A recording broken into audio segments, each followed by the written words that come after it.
What's up, Steelers Nation? The Pittsburgh Steelers are always looking to improve, always striving to build a team that can bring home another Lombardi trophy. And right now, the biggest question on everyone's mind is, who's going to be our starting quarterback in 2025?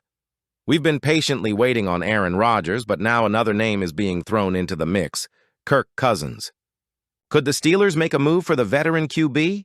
And what does this mean for the team's future? We're breaking it all down for you right now. But before we get started, hit that like button and subscribe to the channel if you love Steelers football. Now let's get into it. All right, Steelers fans, let's talk quarterbacks. Pittsburgh has been without an official starting quarterback for weeks now. The expectation has been that Aaron Rodgers would be the guy. But as he takes his time making a decision, new reports are surfacing that the Steelers could look elsewhere.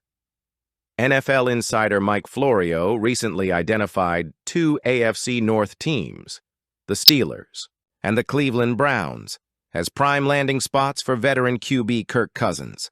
According to Florio, the Atlanta Falcons are considering trading Cousins, and the quarterback himself is waiting until after the 2025 NFL Draft to decide whether to waive his no-trade clause. Florio explained, "In 4 weeks, we'll all know whether one or more teams will still be looking for a starting quarterback. At this point, however, the universe seems to be fairly small. It consists of two possibilities, the Steelers and the Browns. So why would Pittsburgh entertain the idea of trading for Cousins? Well, the team clearly wants a veteran presence at quarterback. Mason Rudolph is back, but the organization doesn't seem fully committed to him as the long-term answer. If Rodgers ultimately doesn't end up in Pittsburgh, then a move for Cousins could make sense as a backup plan. It's also been speculated that the Steelers will draft a quarterback in the later rounds, possibly Jackson Dart or Jalen Milroe. However, Pittsburgh is unlikely to use its first-round pick on a QB given the other pressing needs on the roster. That means that if they're looking for an upgrade over Rudolph, it may have to come via trade. Now, let's be real. Do the Steelers really need Kirk Cousins? Not exactly. The team already has a veteran in Mason Rudolph, and Cousins is a costly option who might not even be a significant upgrade. Another key factor? The Steelers' patience.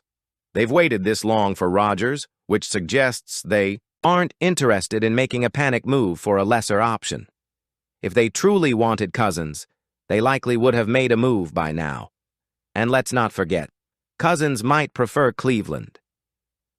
Browns head coach Kevin Stefanski worked with him during their time together in Minnesota, and that familiarity could be appealing. Florio also mentioned the Tennessee Titans as a potential suitor, though that move would require them to give up on young quarterback Cam Ward. While we're talking about the Steelers' roster moves, we have to discuss the latest on TJ Watt. The heart and soul of this defense, Watt is entering the final year of his contract, and with every passing week, the rumors are growing louder. On Monday, GM Omar Khan addressed the situation, saying he's hopeful Watt will remain a Steeler for life. But Steelers fans know that hope isn't the same as a guarantee. The market for edge rushers is exploding. Myles Garrett got paid, Max Crosby re-signed, and now Micah Parsons is expected to set a new benchmark for the position. The longer the Steelers wait to extend Watt, the more expensive he becomes. Historically, Pittsburgh has stuck to its policy of negotiating contracts in August before the season starts. But should they risk waiting? Watt has never won a playoff game in his career.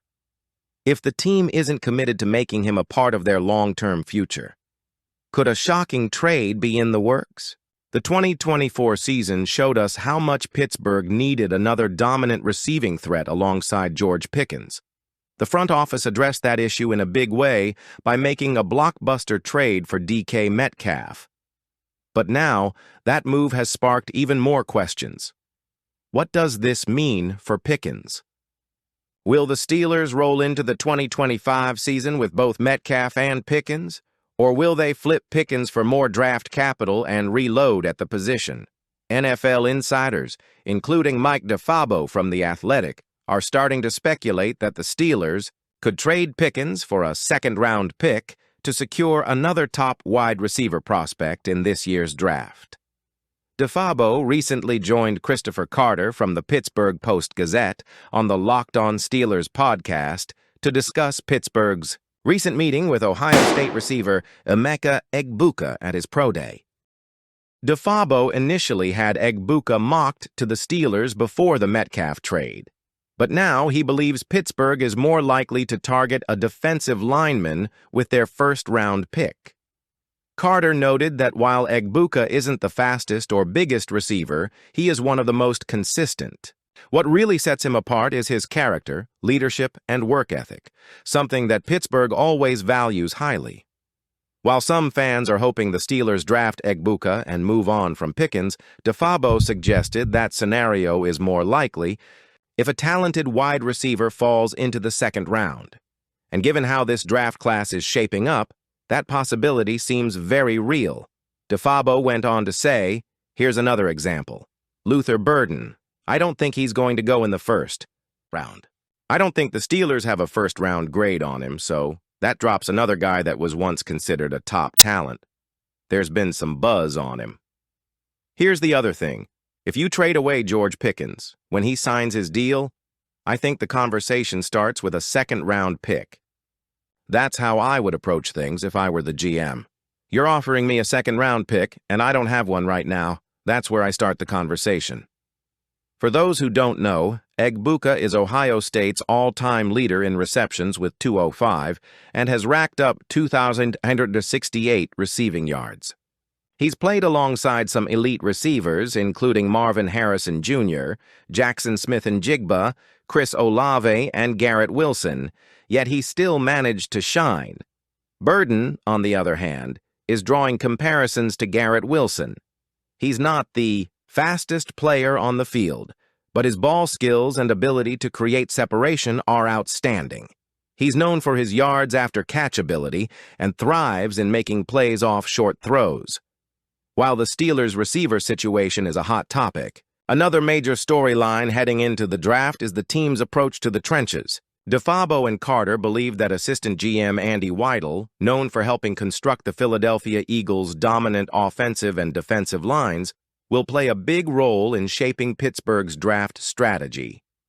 Since Weidl's arrival, the Steelers have focused heavily on strengthening their offensive line. However, with Cameron Hayward aging and some key losses on the defensive line, many believe it's time to invest in the defensive trenches. That's why DeFabo predicts Pittsburgh will target a defensive lineman with their first-round pick rather than a wide receiver. It's worth noting that the Steelers haven't selected a receiver in the first round since 2006, when they drafted Ohio State's Santonio Holmes. Instead, Pittsburgh has had a knack for finding hidden gems in later rounds, like Antonio Brown in the 6th round and George Pickens in the 2nd. Could they follow a similar strategy this year? All right, Steelers Nation, this is where I need your input. Should the Steelers make a move for Kirk Cousins, or should they stay the course and wait for Aaron Rodgers? And what about TJ Watt? Should Pittsburgh lock him up now before the price skyrockets, or is it time to consider trading him for a huge haul? Let me know in the comments below. And of course, if you enjoyed this video, don't forget to smash that like button and subscribe for more Steelers content.